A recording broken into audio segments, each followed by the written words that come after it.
That's a good song to start out on this morning, and certainly I want to follow those footsteps of Jesus. There was a point there that was made, though, that when at last on high he sees us, and I couldn't help but think that he sees us every day. He sees us morning and night, and at our best and at our worst, and he's always there, and let me say, he sees us for who we are. And then he still loves us. What about that? It's good to see you this morning. It's good to be in the Lord's house. What a beautiful morning. What a beautiful time to serve the Lord. And I want to start this morning in Acts chapter 11 and verse 20 of Acts chapter 11 says, "And some of them were men of Cyprus and Cyrene, which, when they were come to Antioch, spake unto the Grecians, preaching the Lord Jesus. And the hand of the Lord was with them, and a great number believed and turned unto the Lord. Then tidings of these things came unto the ears of the church, which was in Jerusalem, and they sent forth Barnabas, that he should go as far as Antioch. And when he came, he had seen the grace of God, was glad, and exhorted them all, that with purpose of heart they would cleave unto the Lord." And may the Lord add his blessing to the reading of his word. And this word here in verse 23, this word purpose, it's what's on my heart this morning. And as we see, there was a meeting, there was a gathering, there was some preaching going on. There was some folks that were curious about what was happening down there, so they went and seen. And they said that Barnabas came and had seen the grace of God and was glad, and exhorted them all that with purpose of heart, whenever we get saved, whenever we come to that point of receiving the Lord Jesus, and whenever we come to that place of knowing that we're right and he's wrong, that we repent and we come to that place of receiving him, then it's time for that purpose of heart. And what really struck me this week, and I think last week too, you've all seen it probably. You can all think in your mind where one's at right now, probably. But I saw a boat up on blocks somewhere, all dried out and rusty looking and rough looking, and been sitting there. I've been driving by it I don't know how many years. And it's sitting there. I see cars like that too, trucks, sitting up on blocks, the wheels gone off of them, and just sitting there. And I think about the purpose. And I think about what the builder had in mind for that boat or that truck or that car. And it was made, maybe some of them made to go out on the ocean, brother. And made to do great things and sail great journeys and to bring a lot of pleasure and comfort and those things. But when I see them, where are they? They're pushed to the side. Some of them not even up on blocks. There's one I know of laid on its side out in the yard in somebody's house. And it's no longer used for the purpose it was built for, but yet it's cast to the side or set up on blocks and just, and the funny thing, a lot of those things as you go by, maybe you're interested in it. You think maybe there's a little use left in it or a little life left in it. And you go in and you ask and say, "What about that old boat out there?" "Nah, I'm going to fix it up sometime." And you wait, and you look, and you drive by another 10, 15, 20 years, and it finally crumbles down to the ground, and they never did use it. I think you see where I'm going at this morning with this. When we're saved by the marvelous grace of Jesus Christ, there's a purpose for our life. There's a purpose, and the builder and the maker has a purpose for me and for you. And it's not sitting up on the blocks out in the yard. It's not sitting on the back pew, honestly, and doing nothing. He's got a plan, and he's got a purpose. They tell me if you do this right here and feel right good and you feel something beating in there, that's called purpose. You still alive. You still going. You know my story. I had a round with that. Died on the table about twice. If I hadn't been there where they could shock me multiple times, I wouldn't be here today. And I wonder about, what is my purpose? Why is my heart still beating? Why did he give me the chance to be at the right place at the right time with the right doctor? And let me say this, if it had been my time to go, there wasn't nothing that doctor could have done. But God had it in his hands. But yet I wonder, what is my purpose? And that's all man's thing, We'll go over to Europe and backpack around and try to find ourselves and figure out what our purpose is, or we'll do this and we'll do that. We might lead the singing. We might do everything but preach, or we might do everything but what God's calling us to do. We have a purpose. And it's important to get a hold of that purpose and get it right. And I believe God will help us with that. I know he will. And he'll give us that call. He'll give us that unction. And he'll put us in the right place with the right people. And he'll make it where we won't end up on the block somewhere. We won't end up rusting away with no use and no comfort, no fun coming out of us. But we'll be in that right place. And that's the happiest you'll ever be. It might be a struggle. It might be hard to do. It might be a challenge. But I'll tell you, it's the happiest and the best place in the world to find that purpose that God has for us. And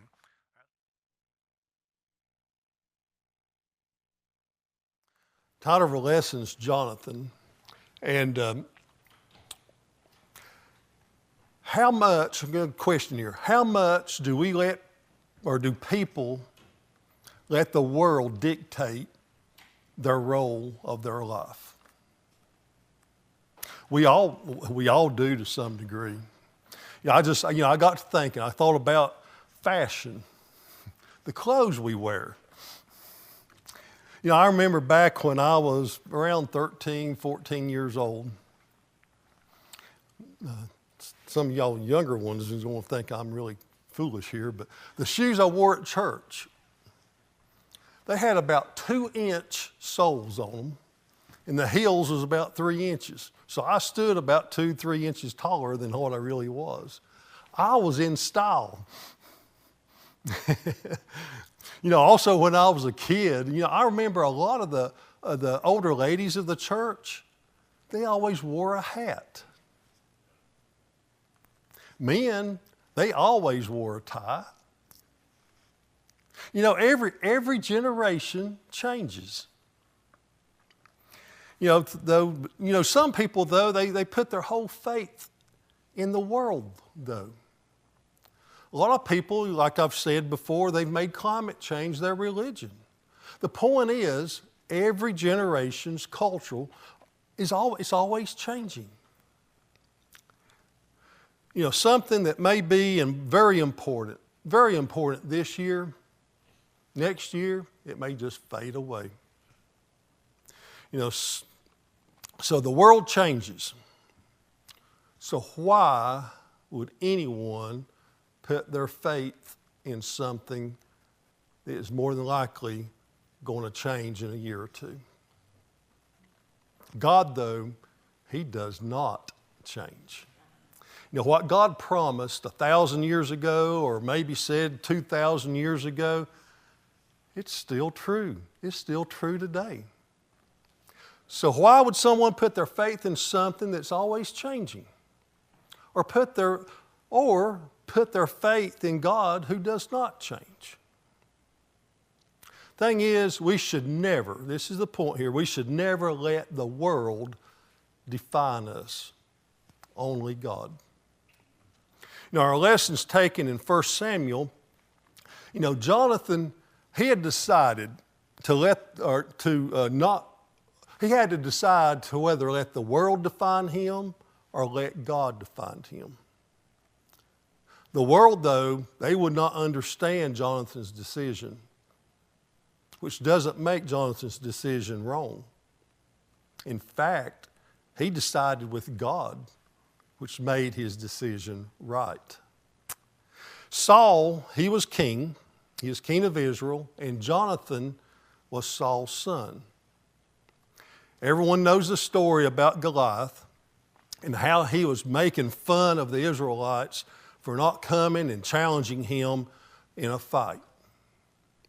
Everyone was scared of him, including King Saul. This made Saul, it's made him look weak. Weak, not wanting to lead the army against Goliath in the Philistine army. But then here comes little David. Only weapon he had was a sling and a few rocks. David, he kills Goliath. And then Israel's army, they come and they defeat the Philistine army. David, he was a hero. He was a leader. And it showed Saul as a coward. The difference, here's the difference. Difference was David, he followed God while Saul was following the world. Here in verse 1, and it came to pass when he made an end of speaking unto Saul, and the soul of Jonathan was knit with the souls of David, and Jonathan loved him as his own soul. So after David had killed Goliath, in the Israel army, they defeated the Philistine army. David, he comes and he meets with Saul. I guess maybe more or less to maybe give a report of all that had happened there on the battlefield. Jonathan, though, he heard David, what he was telling his dad. And Jonathan was impressed with what David had to say. David was a hero for all the people of Israel, but he also became a hero to Jonathan. They developed a friendship immediately. In fact, the friendship became so strong, they were just like brothers. Now, Jonathan was Saul's firstborn son, and he was in line to become the next king. So with David's popularity, you would think that this would cause a rival between Jonathan and David, but it didn't. It says Jonathan was knit with the soul of David. This is meaning they had a deep, like family relationship. It says that Jonathan loved him his own soul. Now this is where some people twist the love between Jonathan and David into a sick way by saying they were homosexuals. This type of thinking, it's unfounded. They were just best friends. In the Hebrew language, to have sex with someone, the words are used to know. Well, these words were never used to describe David and Jonathan's relationship. People all through time, though, they have tried to use God's word and twist it around to make it say what they want it to say. So really and truly, this should not be a surprise that homosexuals will try to use something like this to justify their sinful behavior. Anyway, we'll get off that. Verse 2. And Saul took him that day and would let him go no more home to his father's house. David's job, it had been, he played music. He played music for the king. David was only there in the king's palace when the king wanted to hear music. But after David was killed, after David killed the giant and brought victory to Israel over the army or over their enemies, Saul wanted to honor David. And he brought David in to live in the palace there with him. In verse 3, then Jonathan and David made a covenant because he loved him as his own soul. So Jonathan and David makes a covenant with each other. You know, usually a covenant, one party pledges to bless and to serve the other. Now with Jonathan, who was the king's son, it was the heir to the throne, here it seems like Jonathan was the one that took the initiative to make this covenant. But this covenant mainly here, you know, it was put to pledge their friendship to one to another. But we'll get a little further in this here in a second. And Jonathan stripped himself of his robe that was upon him and gave it to David and his garments, even to his sword and to his bow and to his girdle. You know, Jonathan, he must have knew, or he had knowledge, that Samuel, who was the prophet, had already anointed David to be the next king of Israel. He must already knew it. Jonathan, he wore a royal robe, which identified him as being the king's son. So Jonathan, he takes it off. He takes off this robe and he gives it to David. Then his sword, his bow, everything that Jonathan had or wore that was a symbol of royalty, he gave it. He gave it to David. Jonathan was willing to surrender all of his rights to the throne and give it to David. Now just think about that for a second. How many people would give up their rights to become king and have people waiting on you? Everything you wanted, everything you needed. How many people would give up their rights even though they knew that it wasn't God's will for them to have it? I would say most people in this world would fight to be the next king. By Jonathan going or giving all these symbols of royalty to David, this just showed that Jonathan had accepted God's will for Israel. Saul, though, he didn't accept God's will. In fact, in our next verses, Saul is wanting to kill David. Here in verse 1 of chapter 19. And Saul spake to Jonathan his son and to all of his servants that they should kill David. As we said before, David, he had become a hero there in Israel. And Saul's heart was hardened. He became jealous. He became jealous of David. So much so, it led Saul to make several attempts to try to kill David. You know, how often do we do something, or that we know something, I should say, is God's will? We know it's His will in our life, but instead of doing God's will, we try to do our own will. Usually when we do that, that doesn't work out too well for us. And it didn't work out well for Saul either. Saul's fear of David, of overtaking his throne, it consumed Saul's thoughts. Every time he tried to kill David, he failed. He no longer could keep his thoughts to himself, though.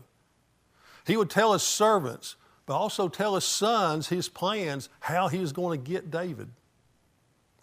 Saul didn't realize that Jonathan, knowing what his thoughts was, he was actually protecting David. God was at work through Jonathan. In verse 2, but Jonathan, Saul's son, delighted much in David, and Jonathan told David, saying, Saul my father seeketh to kill thee. Now therefore I pray thee, take heed to thyself and to the morning, and abide in a secret place and hide thyself. You know, Jonathan was not in a good position here. He wanted to do things that pleased his father. But he was committed to be faithful to David. So he would tell David what his father was planning to do in secret. No one would know that Jonathan was telling David, because everyone thought or expected the king's son would be loyal to his father. He was next in line to the throne. But Jonathan would not be neutral here.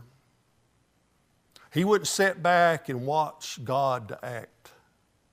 He knew that David was in immediate danger.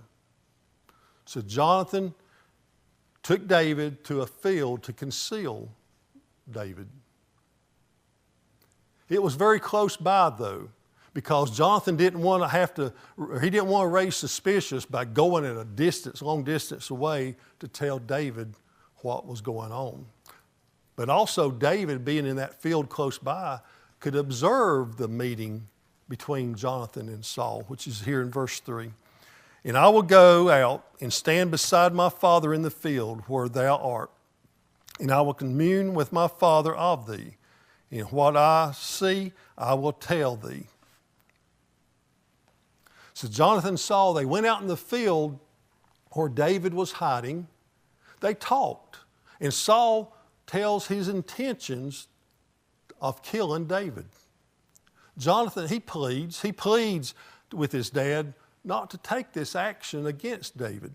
So here in verse 4, and Jonathan spake good of David unto Saul his father, and said unto him, let not the king sin against his servant, against David, because he hath not sinned against thee, and because his works have been to thee very good. So Jonathan here, he addresses his father as king. He talks to him very boldly and tells him to, hey, just think about it. Think about what you're planning, what you're doing. You know, shedding innocent blood, hey, that is not good. That is not the right thing to do. In Saul's mind, he knew David, hey, he must have sinned against me. No one's perfect. So David, he had to do something wrong. That made him think killing David was justified. He was just trying to justify his actions. Jonathan, though, if you see in this verse, he didn't argue about how Saul felt about David. Instead, he told Saul that David, hey, has done nothing wrong. Actually, all that David had done, it was for the king. It was for the best of Israel. You know, he risked his life fighting the giant. He led Israel's army against the Philistines several times. David had provided Saul with political and a military advantage. All David had done was good for the king and for Israel. So why would you want to kill the one that had done so much for you?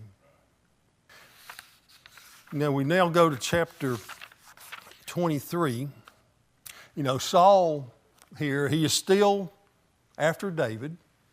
It's apparent that Saul would not stop until David was killed.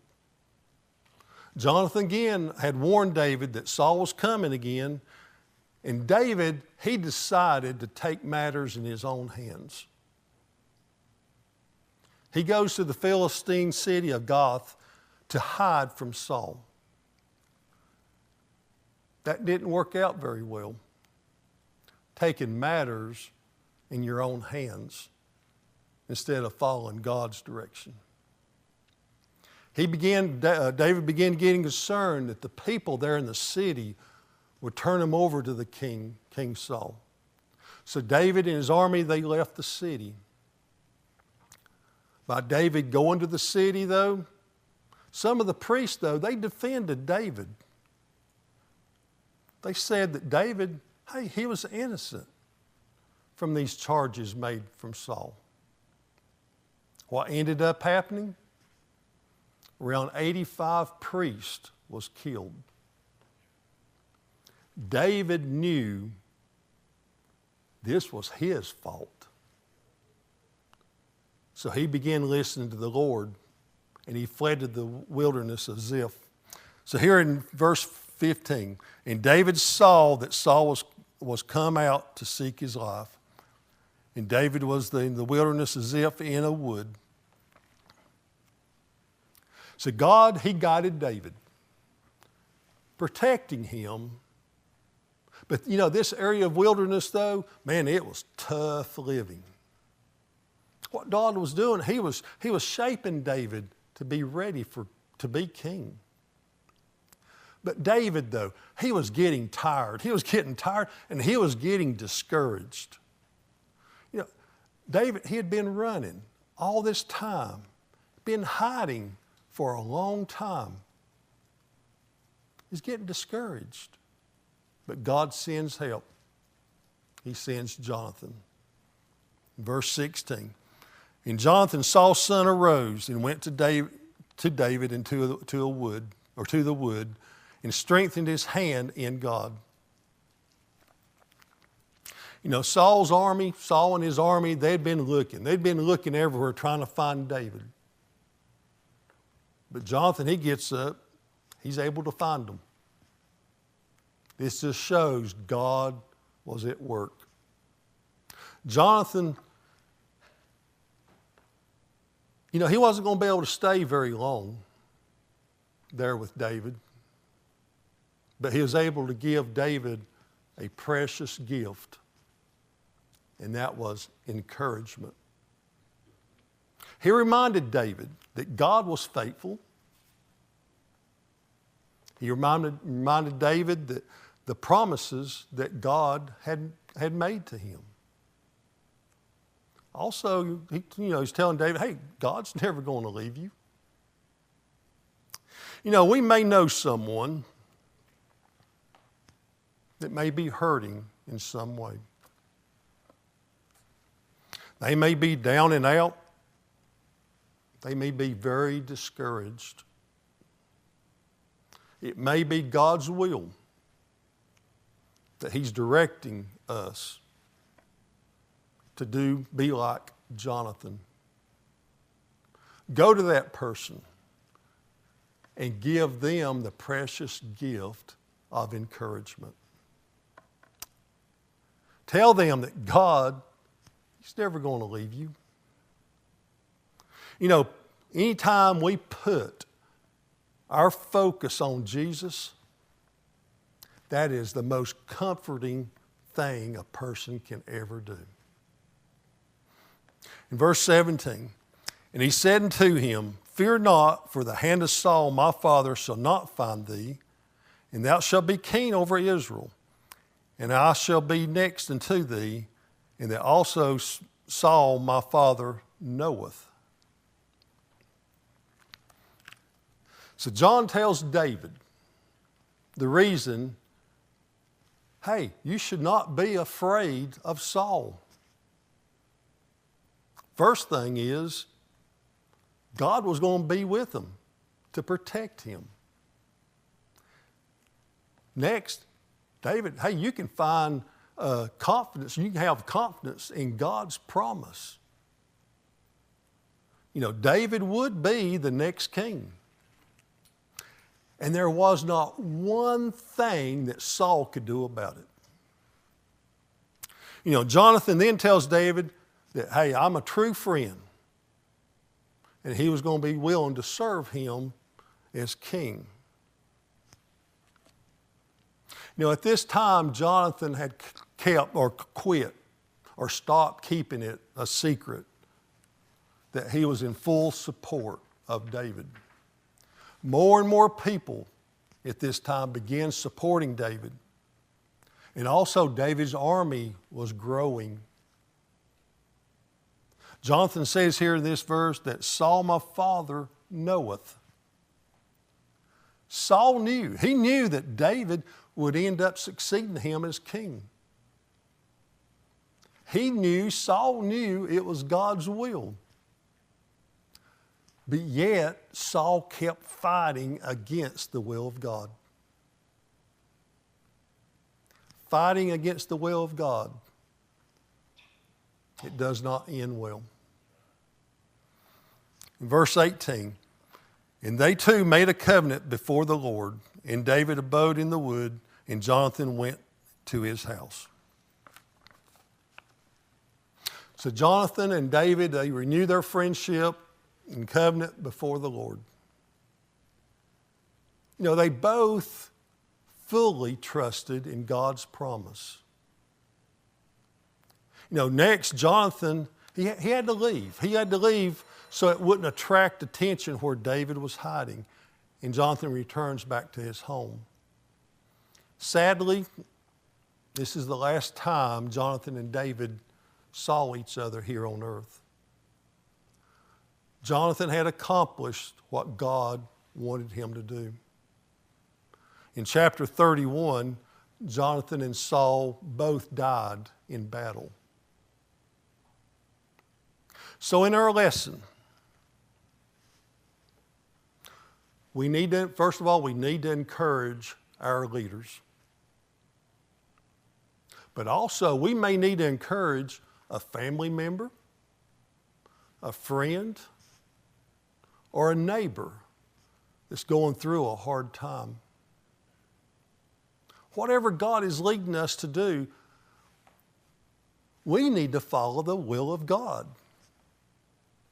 Doing things on our own or following what the world expects us to do, it's not going to end up well. We need to pray. We need to get clarity from God what He's leading us to do. We all have something that God is leading us to do, just like John is talking about this morning. We just need to remember, doing God's will, God's never going to leave us. He's going to be there to guide us and to protect us. You know, we need to always encourage each other. Because life sometimes can be very hard. We need to be like Jonathan.